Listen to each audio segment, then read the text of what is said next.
Hey Raghunath, tell everyone about our Patreon community. Sure, Kaustubha. The Wisdom of the Sages Patreon community is an incredible online yoga resource. If you like the type of yoga wisdom and culture we share on the show, then our Patreon community is a great next step. This is a listener-supported podcast, and any level of sponsorship will unlock a wide range of live and archived classes, talks, and even workshops. Raghunath teaches, I teach, and we have a host of other excellent teachers on topics ranging from yoga philosophy, asana classes, storytelling, Ayurveda, kirtan, cooking, meditation, and a lot more. We even have an incredible online Bhakti 12-step recovery group. So if you want to check it out, go to patreon.com/Wisdom of the Sages. All right, let's get it on. Om Namo Bhagavate Vasudevaya. Om Namo Bhagavate Vasudevaya. Om Namo Bhagavate Vasudevaya.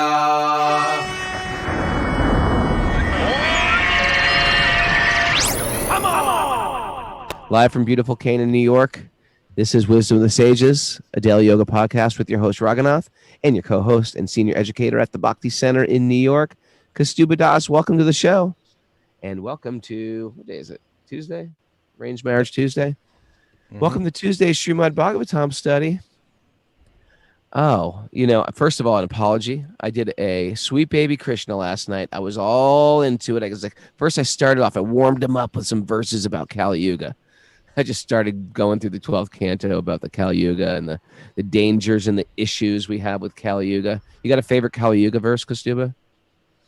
I guess. I know you have a favorite maybe one. Harinama, Harinama, Harinama Eva Kevalam. Yeah, that one. Kaler. How's that? Kaler Dosha. When is that? Kaler Dosha Nahe Rajan. Yeah, that's your favorite one. I go for the more darker ones. I go for the darker ones. I said Harinama Eva Kevalam is my favorite. That's one. Beautiful. Those are the beautiful ones. The ones I'm talking about are the ones who are like condemning, and people are falling apart, and they're trapped in their minds, and they're suffering tremendously. I like those. Okay. Kaustubha picks this one. What's Kaler Dosha? That's not the one I'm picking. I'm saying Harinama, Harinama, Harinama Eva Kevalam. That in the age of Kali is the chanting of the holy name. But you're thinking Kalir Doshan and Herajan. In this age of Kali, it's like it's an ocean of faults. It's an ocean of one faults. Great feature that it has. Yeah. Right? Simply by chanting the holy names. So we're going through all the different processes and the different ages of self-realization. So all the problems we have with this age, Kali Yuga is just like it's an ocean of faults, but the redeeming quality is that just by chanting the holy name, it can take you to the highest realm of spiritual transcendence. That's inconceivable. We got that going for us. And you can feel it. I mean, you can actually feel taking shelter in Krishna Lila in the Bhagavatam. Every morning I flip this thing on. I can't believe these people listen to Zoom every morning. Who are these people? I can't quite figure it out. Mara's still here. She hasn't got, I've had enough of this. She hasn't certainly had many excuses to say that, She has. Especially the other day when I said her name means pestilence. I thought we were going to lose her then. I was pushing it. Pestilence Day. That was bad. I got to apologize for pestilence. I take no offense. But it's simply by chanting, by hearing the. This is all the things we take shelter of when things are rocky on our road. Sometimes we're on rocky roads in life. Take shelter of the holy name or chanting. Japa mala mantras, especially those listening on Zoom, we should all have some commitment to chanting the Maha Mantra on malas every day. Even if it's one round, that takes 20 minutes at the most. Sit down, much less than go that. for a walk, whatever. Yeah, much less. And sit there and just hear it with your mind not focused on anything else. Go to kirtans. Lead kirtans, in the privacy of your own home. Or publicly. Walk down the streets and sing. That helps. And go out into the forest and scream it out. Scream it. That's what you've been up to? Tell the truth. Right. I have been. If someone were filmed, snuck behind you, they would find you in the woods just chanting really, really loud. There Is was that a what we would long find? tree. I was just laying on a tree chanting like I was possessed, Okay. possessed by the holy name. But that's actually the sane person. People think this guy's insane. No, that's the No, sane I'm the person. most sane. That's I'm the most. They're insane. You're all insane. I'm the normal one.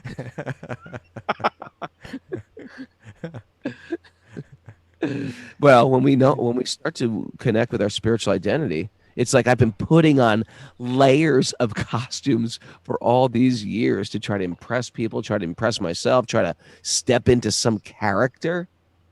The material world is like a giant stage. It's like a drama. At best a musical, but more like just like some type of, oftentimes some a kind horror movie. Yeah, like a heavy metal musical, like in a weak one at that, right? Yeah, yeah. And so we've just been putting on this costume show for everybody. And the Bhakti movement is about taking off the costumes. Okay. Even though we like to dress up in Bhakti, it's got a dressing up thing, right, Justin? He's like, that's why I'm here. Raghunath loves to break out that red vest. He's like, okay, I'm breaking out the red vest tonight. Oh man, Right. all my gopiskirt.com stuff I got that aren't. It's like it's hard for me to say that because they're not gopi skirts. They're not skirts. I'm not walking around in skirts. But they're these beautiful, colorful bundies. I decided to go very neutral today. Yeah, we haven't seen the colorful bundies in a while. Yeah. Any announcements, Madam Mara? Yes, there's a Bhakti recovery group. The men are meeting at 11 today, and the women meet at 2 o'clock. Yep, 2 o'clock. 2 o'clock. And then will you still be able to do Sweet Baby Krishna tonight, Raghu? Yeah, I'm going to do Sweet Baby Krishna anyway. I'm going to come over here to Gopal's and Garungi's. They live down the road from me. And we're going to do Sweet Baby Krishna here. I apologize to everyone. The whole internet just got shut down, I think because of the heat. I was trying to do Chaitanya Charitamrita with the people at Plenitude Farm. And I also was having trouble with the internet yesterday. So, yeah, it may have been the heat or something. It's getting hot. Oh, and I'm going to be in Jersey this weekend for 4th of July at Yoga It's Bohemia. the 4th of July this weekend? Well, Isn't that's it? Snuck up. What are you doing, Mara? Working. Cooking. Yeah, Cooking. cooking. Okay. All right. Should we? Did you chose a nugget today? But you chose song lyrics. I wasn't even thinking it had to be a nugget, but if you want to use it as a nugget, let's go with it as a nugget. But I felt it related to our theme today. Well, let's see if there's got a place for it. He chose some of my song lyrics for the nugget today. Anyway, maybe we should just get in the Bhagavatam and see if it fits in. It'll fit in. All right, you want to just dive into the Bhagavatam? No nugget today. Well, we can renug later. It could be a later show nugget. Yeah, post later. Stick that nug right in the middle. Okay, we could do that too. All right, I'll look for an opening. Okay. Narayanam namaskritya naram chaiva narottamam devim saraswatim vyasam tato jayam mudiraye. Before reciting the Srimad Bhagavatam, which is our very means of conquest, one should offer respectful obeisances to the Supreme Lord, Narayan. Unto Narayan Rishi, the supermost human being, unto Mother Saraswati, the goddess of learning, and to Srila Vyasadeva, the author. Nasta prayeshva badreshu nityam bhagavat sevaya bhagavati uttama shloke bhaktir bhavati naishtaki. By regular attendance in classes on the Bhagavatam and by rendering service to the pure devotee, all that is troublesome to the heart will become eradicated, and loving service to the Supreme Lord, who is praised with transcendental songs, will be established as an irrevocable fact. Om Jnana Timarandasya Jnananjana Shalakaya Chakshudunmidatam Yena Tasmai Shri Gurave Namaha.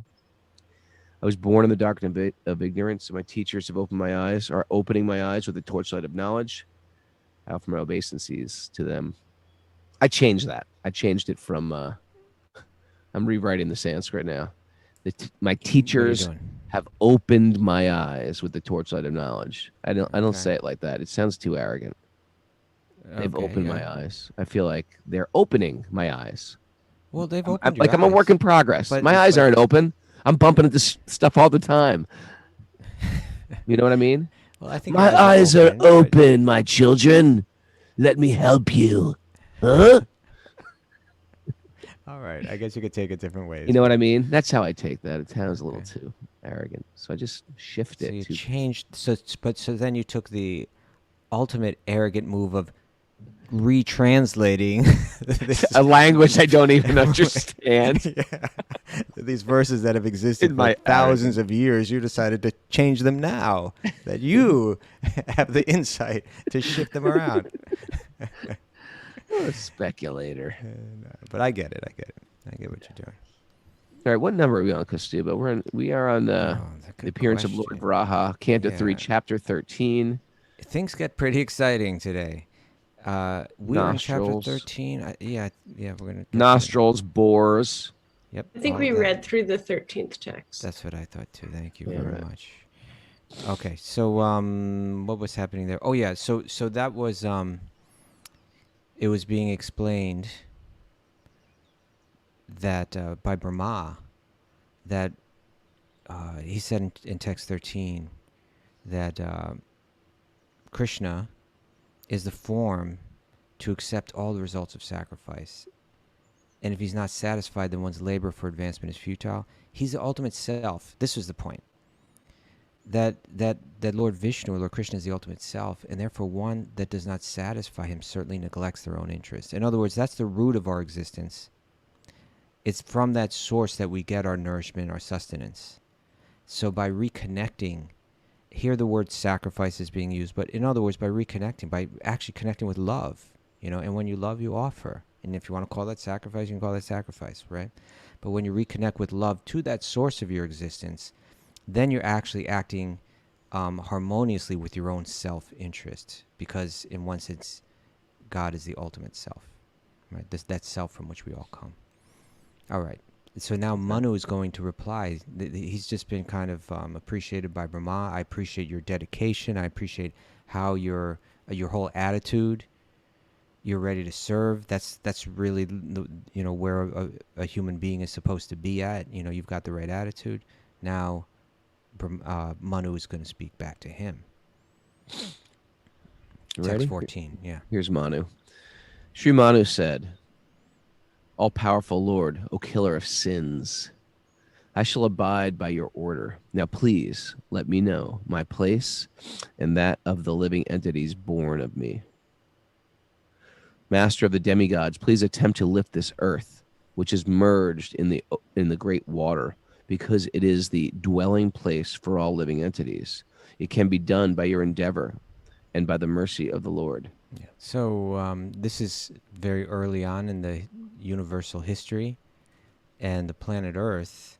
Lord Vishnu is lying down on water, right? It's like the universe is kind of like a bubble.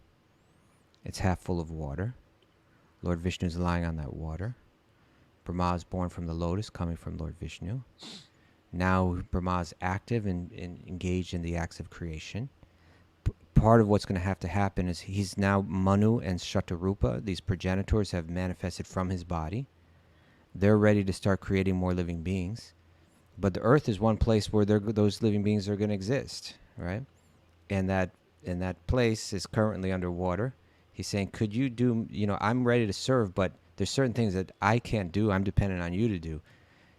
Could you somehow deal with the earth, with the earth situation? You got some Yeah. So he's saying the earth is underwater. good. Now this problem, this is an issue, and Brahma doesn't quite know how to deal with it. So we're going to read about that now. Text Maitreya 17. said, Thus, seeing the earth merged in the water, Brahma gave his attention for a long time to how it could be lifted. He's thinking. Brahma, Right? What's that? He's thinking, how can it be done? how can I do this? I mean, the big landscaping excavation crew. Get some backhoes in there. Get the earth. This is you when you This get is where your country. Let's break out the machinery. Well, Get all Mallory. excited. Mallory works heavy machinery. Do you know that? No, what does she work? Like with a caterpillar? She works thing? excavators. Every Bulldozer? caterpillar. Yeah. No kidding. Skid steers, bulldozers. She's like, she's a gardener, but she works heavy machinery too. All right. Multi-talented. You respect that. I can see it. Are you kidding? That's you're like more she's like my hero. It's my dream to work an excavator. Brahma thought, while I have been engaged in the process of creation, the earth has been inundated by the deluge, by the deluge, by a deluge. Yeah. What's a deluge? A deluge, like a lot of water, I think. Okay, a deluge, and has gone down into the depths of the ocean. What can we do who are engaged in this matter of creation? Like, what are we supposed to do here? It is best to let the Almighty Lord direct us. We don't know what to do. Krishna, please direct us. Lord Vishnu, please direct us. So, Ovidura. You know, there's a short little purport that Srila Prabhupada has for this. I thought it was Hit interesting. me. He says, the devotees of the Lord who are all confidential servitors are sometimes perplexed in the discharge of their respective duties. You ever feel that way? Like, I want to serve, but man, it seems like I'm trying and I don't know what's right to do in this circumstance. Yeah. He says, so all the time. All the time, right? Fear not. He says, the devotees of the Lord who are all confidential servitors are sometimes perplexed in the discharge of their respective duties, but they are never discouraged. They have full faith in the Lord, and He paves the way for the smooth progress of the devotee's duty. And you know, when I read that, I thought, you know, in one sense, it sounds like, okay, that's some nice optimistic thinking, or you know, rosy way of seeing things and so on. But the fact is the world is hard, and a lot of times things just don't seem to go smooth, and it all seems problematic. But also, like, who's got more clout to say this than Srila Prabhupada, right? You know, like an old man who's got no money, who goes to a foreign country. He's never left his own country. You know, he has heart attacks on the way. You know, on the boat ride, on this long boat journey to get there. Yeah. You know, he has 2 heart attacks. Gets there not knowing. It's a Steven Spielberg movie. Yeah, you know, he's kind of like bumping around, like sleeping on couches and, you know, staying in offices. And then he ends up down in the Bowery. And then there's some acid head guy that he's staying with. You know, loses his mind. You're 70 years old and you're living on the Bowery, which back then was like insane level of, like, you know, destitution there. And you're living with some kind of acid head artist kid. You know, kid, and then he freaks out and you know, like, you know, chases you out of there, and then you're homeless. And you know, this is what Srila Prabhupada did to try to bring bhakti to the Western world. And if anyone has the clout to say, have faith, because even though it's perplexing sometimes, ultimately the Lord is paving your way, you know, for smooth progress. He's got the clout to say that. So I thought it was a nice little purport. That was a beautiful appreciation, by the way. Well, thank you. I think it's nice to really reflect on how we got bhakti in our laps.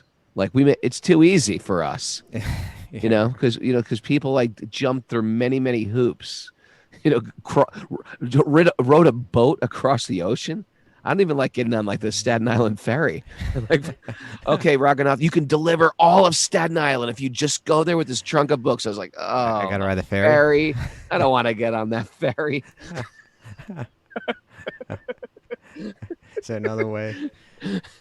Can I do it? Yeah, it's amazing. We're so lucky. Matter of fact, you know what? We're in a good place, although it could get a lot better if you think about it, because there's so many books. There's so many, like, even for little children, there's kids' books. There's Krishna dolls. This wasn't there in the 70s. You know, we've got sort of like there's like a whole second generation of kids, grown devotees that all like get together for 24-hour kirtans. Like, that wasn't there. Like, it wasn't there in the old days. No. You know, we have like an established, cool, fun society. You know, that's, of course, you know, people have their different experiences in different parts of the world, right? Yeah. Like, some people are just like, you know, I go to that temple, I'm not welcome there. I don't feel like people are friendly. I don't feel like, you know, there's that experience for people too. I think you and I, just in the circles that we move and the places that we live, we don't feel that at all. We feel like, wow, there's just so much great opportunity. But you know, I think, you know, we can all help make it better. If it's not so great, let's not get into that negative attitude. But let's just like be part of making it better. You know. Yeah, that's a better And like, attitude. You know what? and like, yeah, go ahead. I feel like you and me and the wisdom of the sages people, if people didn't like the way, how like the Bhakti movement grew out of the 70s, that's okay. Recreate it. Recreate Yeah. it to something that works for you.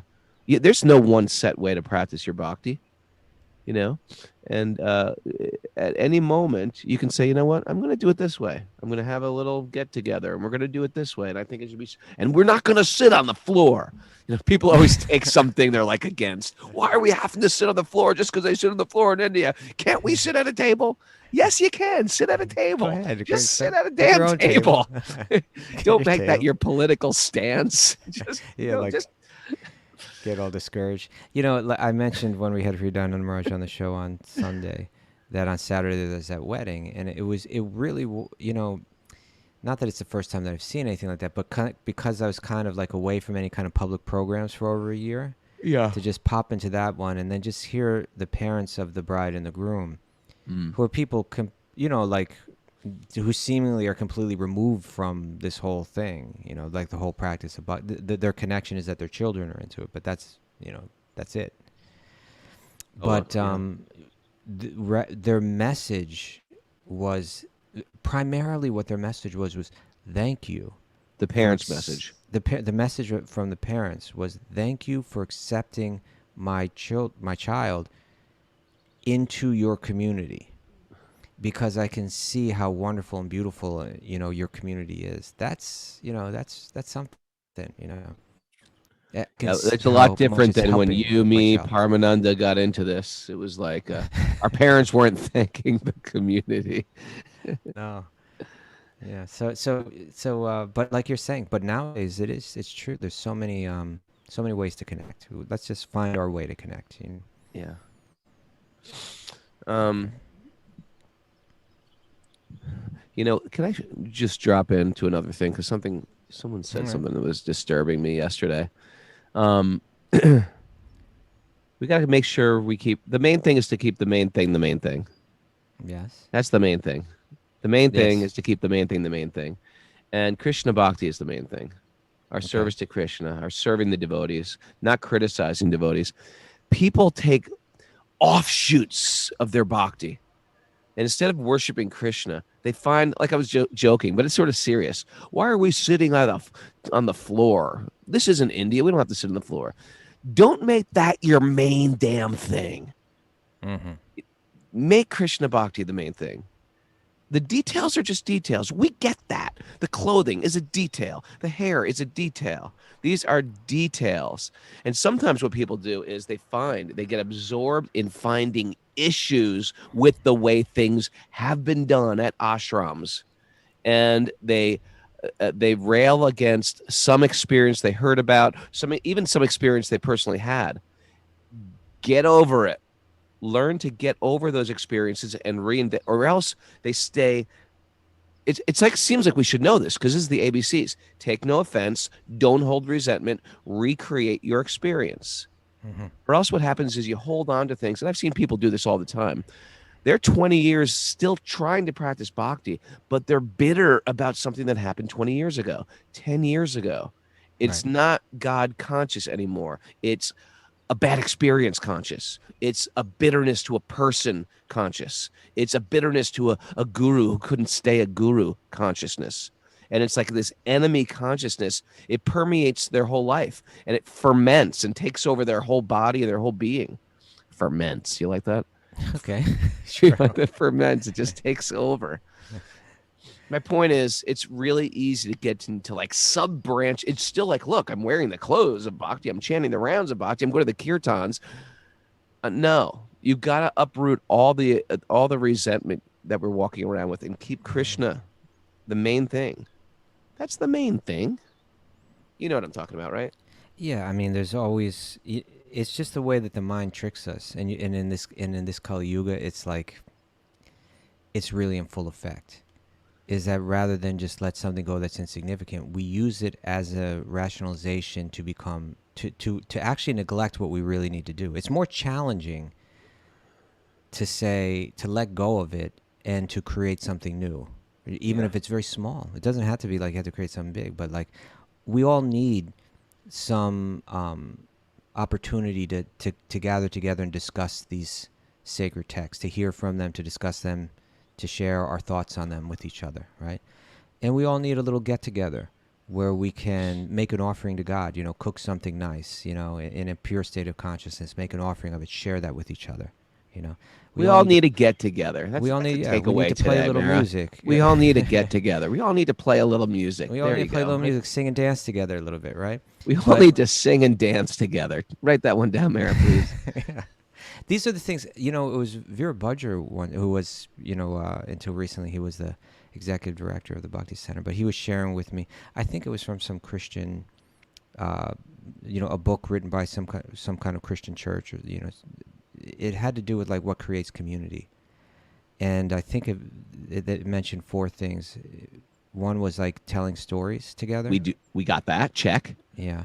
One was, I believe it was cooking and, check. Eating together. Yes, we do that all the time. I think the third was singing and dancing together.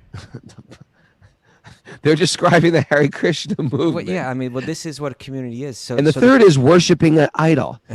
And the fourth is worshiping an idol. And decorating that idol. With great devotion. But the point is that we all need this. And if like our local, establishment where this is supposed to be going on isn't doing it in a way that we find satisfying, rather than hate all the people there and constantly criticize that, just find a way to make it happen on your own. Bond with those people that have a similar attitude to yours and that you can relate to. And if there's no one that you can relate to, well, then maybe the issue isn't everybody else. Maybe the issue isn't everybody else. If everybody else is broken, maybe you're a little broken. So anyway, I get it that some people are a little isolated. They may not even know anybody that's into this. That's not what I'm talking about. I know. Where does Aramar live? In the middle of Indiana? Indiana. Right? Yeah. Indiana? There's some things going on in Indiana, I think. There's something happening. But I don't know, but in any case, the point is there's no point in harboring these kind of resentments. It's actually destructive. Then when you actually do those activities of chanting and hearing and so on, the electric current's not flowing. It's just been all disturbed, by our disturbed mind. It's filtering that through a disturbed mind. It doesn't flow. That mind has to be like free of resentment. It's got to be free of anger, hostility, for that energy to flow. And so we got to let it go. And as students, we want to be around teachers too, that they're free from the desire to find fault in other people. We don't want to hear from teachers who are criticizing other people. Right. Because that should be a red flag. That's a red flag. Yeah. It may be that they're a great person. They've done great service. They have some great realizations. But if we see that they're caught up in resentment, hanging on to decades-old issues, just like harping on these things, more, it's not that there's not a time to point out something that's wrong. That's there. But when that becomes like a major part of who you are and what you teach, and then there's some, fogginess in one's, presentation. The things become a little clouded over. I personally keep away from it. Away from it. All right. I don't like it, and it's very difficult because I'm trained in criticism. That's how I was. I'm not like that anymore. I've really changed because I was a real nasty piece of work. What are you talking about? I was just critical of everything, and as a kid. Yeah. But it's taken me a lot to like change those vibrations coming out of my mouth. Well, the radical thing to actually do, right? In other words, we thought we were radical in our criticism of all the hypocrisy and so on. Oh man, punk rock is nothing about. It was so much about pointing fingers at the whole world except yourself. So, and that's the point. So it becomes still more radical, right? When one begins to look at themselves and say, you know what, let me uproot this. It's the most radical. Yeah, there you go. Imagine all the songs you're like, I'm so fallen. I gotta work on my thought process. I gotta change my attitude. I gotta stop criticizing people and find the good in people. But you did that. Right? That's kind of what Yeah, you well, did. that's what after we were devotees, then those Yeah. lyrics came out easier. All right. All right. I think Sorry we're if that on, was a diversion. I thought it was necessary. Okay, I'm with you. So Brahma he's contemplating, how can I lift the earth from the ocean, From the deluge. from the deluge? He can't figure it out. And then he just thought, you know what? It's best to let the Almighty Lord direct. You know, that's an important point too, right? Just like, in other words, I had some guest over yesterday. Tulsi Rani was one from the Bhakti Center, and she's trying to find an apartment. And it looks like she just found a nice one. And I was thinking that, you know, this is a story that I told on the show before, but how Gita Priya and I were looking for an apartment. And we found one that we really liked, but there were just a couple problems with it. And it was like so nice that we didn't want to let it go, but those couple problems were like kind of like hanging over us. And we were taking the subway back from having seen it, and we're just both kind of like we weren't talking, we were just kind of thinking. And then at the same moment, we kind of looked at each other and said, let's take it, you know, because in our own heart, we didn't feel good about it. And it was just at that kind of point where we just said, and I'm not deep at this kind of thing. Some people are really deep. But in our hearts, we realize we need to feel good about this in our heart. Like, let the Lord direct us, right? Don't let our desires direct us. Don't let, you know what I'm saying? Don't even let the circumstance direct us, but let the Lord direct us through the circumstance. If one thinks that way, if one begins to operate with that kind of mentality, then we kind of open up the door. And so that's what Brahma is doing right here. Is that he's super intelligent. I mean, he's like super incredibly intelligent. We can't calculate the depth of his intelligence, and he's trying to figure out this engineering problem. And he realizes, I don't think I have what it takes. I think I have to accept some direction, right? I need to, rather than searching externally, I have to go internally. So that's the point that he reaches in text 17. And in text 18. Text 18, O sinless Vidura. All of a sudden, while Brahma was engaged in thinking, here we go. While Brahma was engaged in thinking, a small form of a boar came out of his nostril. You heard that correctly. The measurement of the creature was not more than the upper portion of a thumb. Okay. A small little boar.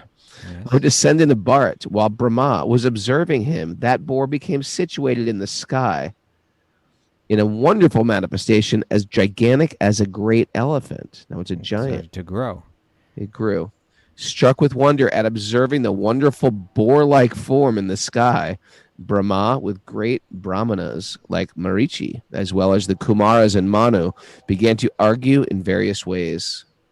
Is this some extraordinary entity come in the pretense of a boar? It is very wonderful that he has come from my nose. First of all, this boar was seen no bigger as a tip of a thumb, and within a moment he was large as a stone. Now my mind is perturbed. Is he the supreme personality of Godhead, Lord Vishnu? While Brahma was deliberating with his sons, the supreme personality of Godhead, Vishnu, roared tumultuously like a great mountain. The omnipotent supreme personality of Godhead enlivened Brahma and the other highly elevated brahmanas by again roaring with his uncommon voice, which echoed in all directions. Okay, why don't we slow down just for a second now and discuss what's happened here, right? So this is a avatara, right? This is like a form that Krishna is engaged in his pastimes in Goloka Vrindavan, in the spiritual realm, which he never leaves, right? He stays there. He stays there as a boy, you know, he's engaged in his loving adventures there. And then due to the need of us who want to try to enjoy separately, who want to kind of play his role, there has to be a material realm. So in that material realm, he comes as avatar, right? He manifests in another form. It's 3 different forms he comes in. And these are called the Purusha Avatars, right? Purusha means like person, or it means enjoyer.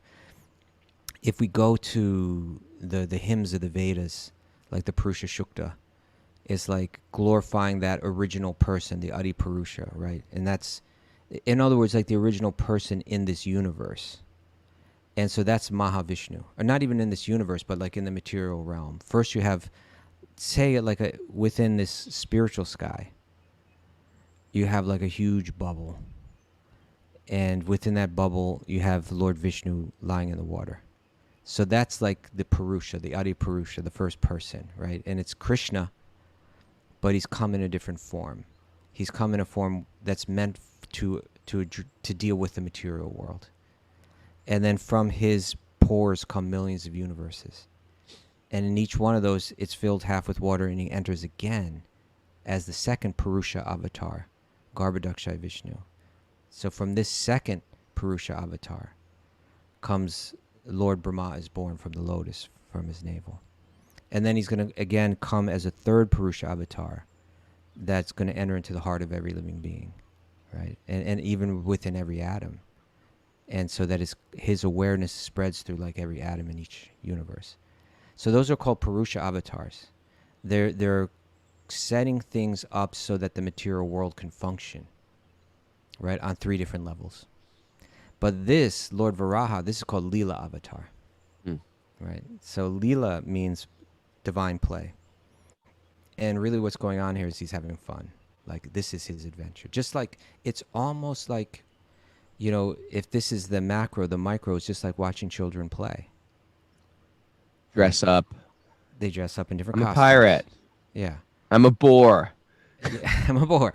And then what do? Like, what do kids do when they play? Like, Take on the roles. they take on different roles, and in those roles, like, there's heroism, right? Right. Yeah. Yes, Yeah. there's the villain. Yeah. There's cops and robbers. Yeah. Yeah, and it's fun to become absorbed in that play, right? And in a sense, so the idea here is, although this sounds, you know, from our very small perspective, this sounds like this is bizarre.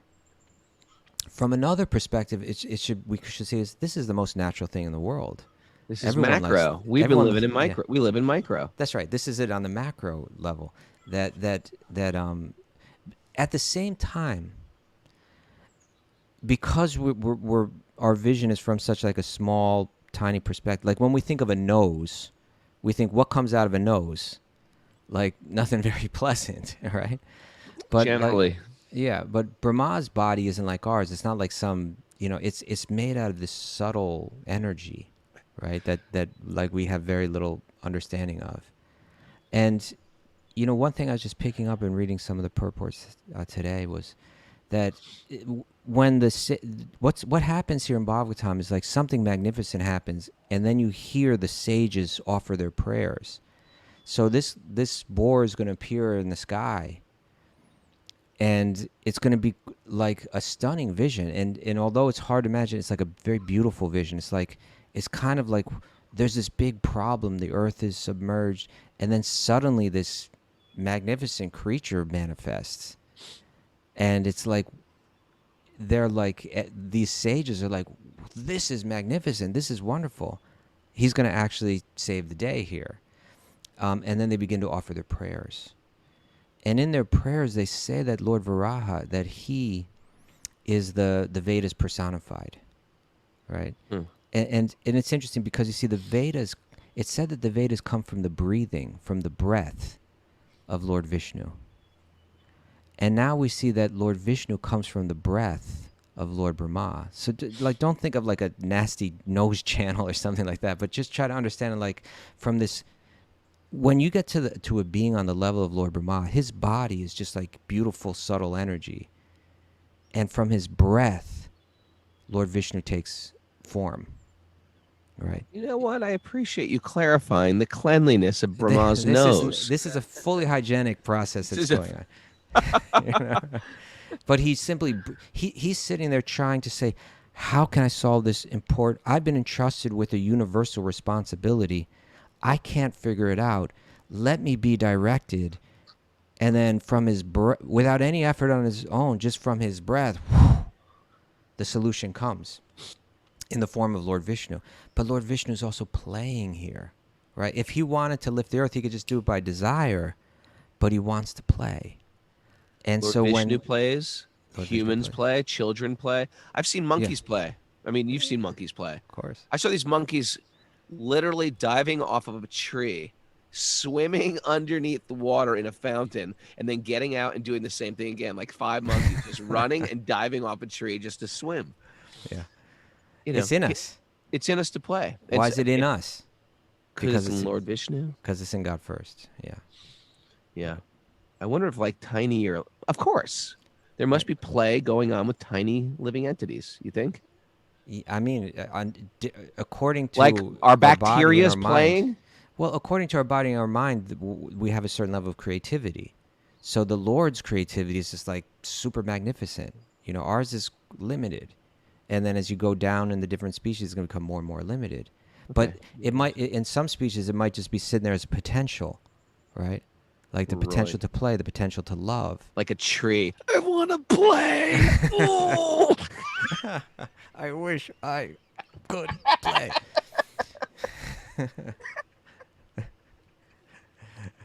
So in any case, you know, but in Lord Vishnu, that same desire to play is going to manifest in the most unbelievably magnificent ways.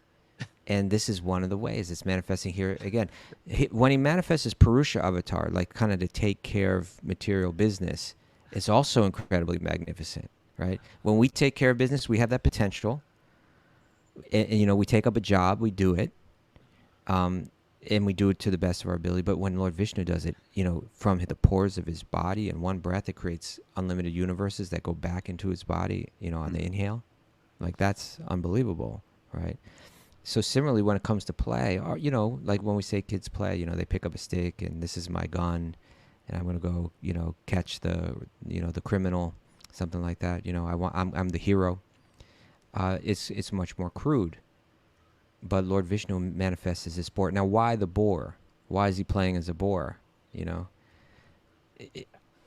I'm sure so many things could be said, but one of the ideas here is that boars kind of like they dig into dirty places and they pull stuff out, right? They've got that snout right in there, and we've seen this too, right? You know, if you live out farmlands, you use hogs and pigs. They dig and they clean out the. Yeah, they dig in there. Yeah, if you've got a bunch of weeds and brush, like a brush hog, they get their face right down in their face right in there, dig it all out. Yeah, and so that's what he's going to do. He's going to go down the universe. He's going to dig into the deluge, and he's going to pull out the earth.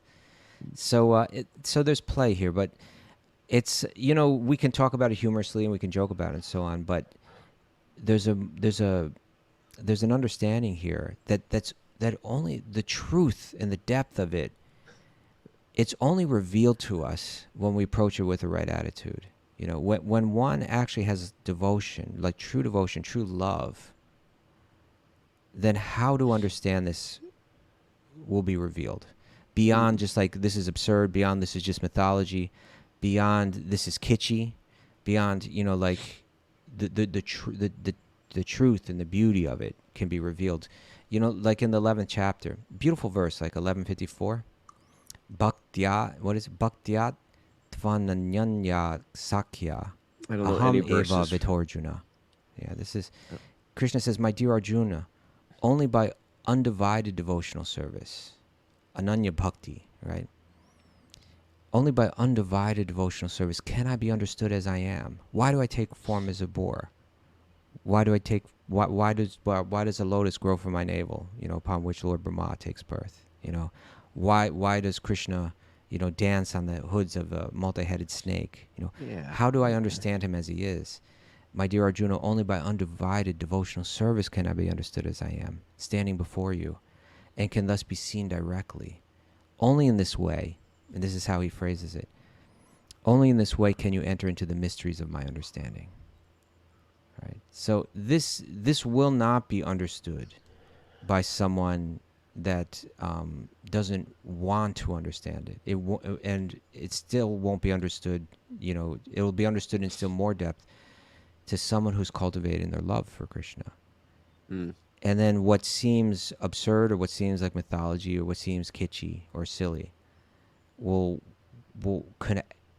when these sages who exist on Tapaloka and Janaloka, like we're going to hear about them now, the sages see this form of the board. They're seeing it in a very different way, right? They're seeing something so glorious and so magnificent. It's just like it's stirring them, in ways that we can't understand. Shall we continue? Yeah. 21? 21. We read that, but you can read it again. Okay. Or even, no, 23. Why don't you start there? Okay. While Brahma was deliberating with his sons, the Supreme Personality of Godhead, Vishnu, roared tumultuously like a great mountain. The omnipotent Supreme Personality of Godhead enlivened Brahma and the other highly elevated Brahmanas by again roaring with his uncommon voice, which echoed in all directions. When the great sages and the thinkers, who were residents of Janaloka, Tapoloka, Satyaloka, heard the tumultuous voice of Lord Boar, which was the all auspicious sound of the all merciful Lord, they chanted auspicious chants from the three Vedas. Playing like an elephant, he entered into the water after roaring again in a reply to the Vedic prayers by the great devotees. The Lord is the object of the Vedic prayers, and thus he is understood that the devotees' prayers were meant for him. Before entering the water to rescue the earth, Lord Boar flew in the sky, slashing his tail, his hard hairs quivering. His very glance was luminous, and he scattered the clouds in the sky with his hooves and his glittering white tusks. Yeah, this verse here, this Vishwanath Chakravarti Thakur, an important commentator on Bhagavatam, he says that this verse is a meditation, right? Huh. He says you're meant to meditate on the description is being given so that you can picture it in your mind and meditate on it in your heart, right? Before entering the water to rescue the earth, Lord Boar flew in the sky, slashing his tail. So that tail is like going, right? His hard hairs quivering. You ever see a boar run, right? It's like all the time, right? Yeah, it's got those boars running around. They call them razorbacks, right? Yeah, right. It's because they got those sharp, hard hairs in the back. There are boars in Italy, by the way. Yeah. Yeah, at Villa Vrindavan. Not hanging out in Villa Vrindavan, but they live in the forest there. Yeah. Or do they pull up the what is that people like that truffles. Fungus? Yeah, truffles. Do they do that? Do they pull up those truffles or something? I don't know. I gotta check with the that. boar people. Check with Kishori Priya. She's here. We're getting a nod from Mare over there. Yeah, they dig in. They pull up those truffles. Is that what you're saying? Mare's nodding. Vivi's saying that it's pigs and not boars that do that. Okay. Well, pigs are boars, aren't they? What is the difference They're between just a pig and a boar? boars. Let's determine this. We need to figure that out. What's the difference between a pig and a boar? Henry's like, I know this. I know this. All right, let's continue on. We're getting lost in the. Everyone's got their 2 cents to add now. Sega's become a professional boar man. Krishnangi, boars are wild animals. Pigs are domesticated. Everyone's throwing in there zoologies. But they're fearsome. The boars. They are. Yeah. They're like attack, and they're deadly. Yeah. There's a lot in Hawaii. Sega says there's a lot in Portugal. The crazy thing is those pigs in the Bahamas, right? What's with that? They swim in the ocean? What? Yeah, in the Bahamas, like you go there and you go to the beach and there's these pigs that hang out on the beach that swim in the ocean. You never heard of that? I'm surprised you never heard of that, Raghu. No. Mara's like, really? Or what are you saying, Mara? Are you with me or are you against me? I've just never heard of it. Somebody back me up here. Vivi's got you. Stu was like, everybody knows that. The boars swim in the Bahamas. All right. Yes, swimming in the Bahamas. Vivi says yes. The Bay of Pigs. The Bay of Pigs. Is that where they got that name from? The Bay of Pigs? Well, they have the Bay of Pigs. That's in Cuba, right? Yeah. All right. It's not far from the Bahamas. Yeah. Well, yes, it is, actually. It's relative. It's relative. Oh, Krishna, the Bay of Pigs. That's pretty funny. I actually thought the trees who want to play, that was the funniest thing I said today. And I looked at the Zoom board and everyone's like stone faced. I was like, come on. I don't know if people were not laughing or if I was just looking at the back of the Zoom where everyone's got their profile picture, so it just looks like People were not laughing, Robert. they were not laughing when No, they're playing with the plant and the trees. I thought that was hysterical. Okay. And I was getting nothing back. Mara was stone faced. Kaustubha was stone faced. Lori Pag was stone faced. Come on, people. It's okay. You can't win them all, Robert. I can't. Okay. A boar is an uncastrated male domestic pig, but it also means a wild pig of any gender. A hog often means a domestic pig that weighs more than 120 pounds. Pigs are also called swine. Pigs were amongst the first animals to be domesticated. Okay. Yep. So it says that's a total speculation right there. But in any case, They do make wonderful pets. well, but these boars with the razorbacks, they're a different breed. Yeah, they're worse pets.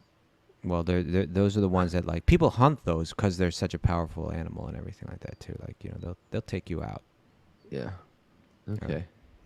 All right. Let's continue on. Enough boar. So talk. we just had that meditation on Lord Boar with his hard hairs quivering with his luminous glance. He's scattering the clouds in the sky with his hooves and his glittering white tusks. There's a meditation for you. Yeah. Do I you worship time- sweet baby boar. Is it time for you to, Balvaraha. Is it time to bring in your nugget? Oh, you tell me. I think so. Why not? Let's do it. And why did you choose this one? Because if I am understanding the depth of your poetry, what you're saying is that you're trying to say that it's only because we have small minds. Okay. Okay. That's right. That we're not able to accept really far out sounding things. So for those not initiated into the hardcore cult, Shelter, my old band, had a record, and on the cover of the record was Lord Boar. Yeah, And with the it was earth on his tusk. With the earth on his tusks, yeah. And the title of the record was? Beyond Planet Earth. And the title of this song is? Beyond Planet Earth. All right. Okay. So there's stuff going on beyond this planet, and we should expect that it's beyond our imagination, right?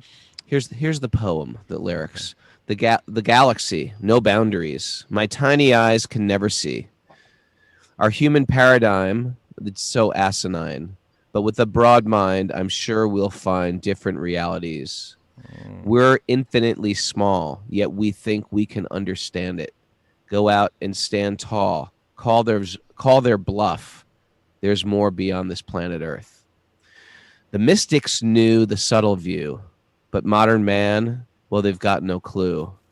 And on my back I stare through the cold night air as the moon and stars witness our egocentricity.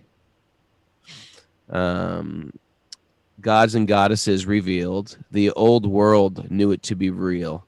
We've lost connection with the sky. And if they know, they conceal. Autonomy's fantasies their deal in a generation too busy to ask why. We're caught up with the stuff that's right in front of our face and everything else out there that the old world spoke about. The old world all over the world spoke about communion with higher beings, with gods, goddesses, connection with celestial being, with the planets. People they use the planets to sail ships. The whole world did astrology. It's not just like they did it in India. The whole world did astrology, and the whole world did astronomy, like incredible astronomers. Can you imagine sailing a ship across the ocean just using the stars? That's how they had to do it. They didn't have GPS. We've just dulled ourselves so down in the name of like advancement. We've just like not even bright anymore. I like that. That's a takeaway right there, Mara. Well, Yeah, go ahead. All you need to do is and my point in that song was, you're laying on your back looking at the stars. You walk into the Grand Canyon, you're walking to a beach, you walk into the Jersey Shore looking at the ocean. You're just humbled. You see you see where you're at. Oh, I get it. I'm tiny. And I think it's like important. I think that's why there's a power in being at the ocean or being in the countryside where you can look at the sky, because it puts us in perspective. Exactly. You know, and it's only because we've accepted such an artificial lifestyle, thinking that it's going to make us happy, and it doesn't, that we become so removed from the ability to think in a broader way. You said with a broad mind, I'm sure we'll find different realities. You know, you saw that photo I posted on my Facebook thing or on Instagram yesterday, which it showed my wife, and she's on the roof of our building, and she's like, yeah, it was a beautiful picture. She's looking down the street, and then the sun is down. You know, because like New York has these tall buildings, so it's like you get these canals, kind of like, you know, yeah, caverns, or you know, and the sun is like lined up right with the street. And it's just going down, and the sky's like super beautiful with like all these different clouds. But like, you know, you look at that sun, and I quoted the verse from the Bhagavad Gita, which mentions that just as the sun, you know, the rays of the sun, you know, illuminate the universe, so does the soul within the body illuminate the body with consciousness. Now you could say, okay, well that's like a, you know, a simile or whatever. It's an analogy, but you know, people that weren't living ridiculous artificial lifestyles, they would try to understand that this world is giving us clues to understand what we're doing here all the time. You know, one of them is you can learn things from looking at the sun. You can learn things by looking at the stars. You know, you can learn things by looking at the ocean. You know, when you're in touch with these things, it makes you realize I'm very small. And that there's so much beyond the grasp of my senses. Even if I extend those senses with a telescope, even if I extend those senses with a microscope, you know, there's so much that's beyond. But somehow, and you mentioned human paradigm, that's asinine. It's like our paradigm has shrunk down due to arrogance, you know. Just artificial just living, arrogance, just leading to arrogance that we're not even willing to even like consider these. We write things off as impossible, you know, when really, if we're actually speaking on the level of reality, we'd realize, as far as we know, anything's possible. Right? Yeah, That's objective. That's true objectivity, is that as far as we know, anything's possible. Right? Yeah. We don't know. Could be. That's our could be statement. Yeah, and then you have to judge sources, like what kind of information are they providing me that is tangible, that I can apply in my life, and see if it holds up. You know, and then if I find that source is valid, well, then I begin to extend my faith at that source. You know, and so that's kind of the Bhagavatam is asking us to do that. It's giving us the opportunity to do that. And with that, we'll come to the end of the show. Mara, any takeaways, Madam Mara? Yeah, I have some good ones today. Right. Bhakti is about taking off the costumes. Okay. Krishna paves the way. Krishna paves the way. That could be a tattoo. I thought you'd like that one. Krishna like driving a steamroller, paving the way. Mallory sitting next to him. Mallory on it. Keep Krishna the main thing. It's the main thing. Find your way to connect. Shine your way to connect. That's a lousy mug. We won't sell those mugs. Find your way to connect. We'll be like sitting on the shelves. No one's buying the Find the Way to Connect mug. You need a little more zip. Put it on sale. We all need to sing and dance together. We all need to sing it. Now that is a t-shirt. We all need to sing and dance together. Let the resentments go for the energy to flow. Ooh. It's a bumper sticker. Let the Lord direct us. Let the Lord direct us. That sounds very Christian, but I'd do it. It does. And we are humbled by the grandness of nature. We're humbled by the grandness of nature. Yeah. Lousy shirt, but I like it. I believe in it. I agree with it. I just wouldn't wear the shirt. That's all I'm saying.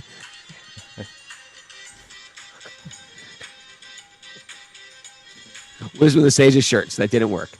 Thanks everybody for joining us. Sweet Baby Krishna is happening tonight, and I'm going to come to a stable internet connection here at Gopal and Garangi's place. So I'll see you tonight at 8:30. That's for Patreon members. Join our Patreon community. It's how we keep this thing going. It's community supported. We got a good community here. I love you all. You're all my family. Thank you. I'm going to be at Yoga Bohemia at Long Beach Island this weekend. Check out their website. And I hope to see you Saturday and Sunday, 4th of July, weekends. Kaustubha, what are you doing the 4th of July? No idea. Oh, come on, man. I didn't even know it was 4th. I didn't even know it was coming up. And Mare, what do you got going? I'm working. I mean, what? I want to know explicitly what's going on. What do you... Every year on the 4th of July, the people who own Art Oh My do a big barbecue. Art Oh My. Okay, Yeah. that's good. It's like 100 people or so. Nice. That's nice. Vegan barbecue. Good for you. She's got all her waiters going around chanting japa. What can I get you? Hare Krishna, Hare Krishna, Hare Krishna. What would you like? Hare Krishna, Hare Krishna. Thanks for everybody joining us. It's a beautiful day for a beautiful day. Let's sing and dance. Hey, there's a fairy behind me dancing and clapping. A mystical fairy. I mean a fairy. A mystical fairy. You look like you're glowing, like there's a halo. Stand there. Get over there. There's like a halo on your head.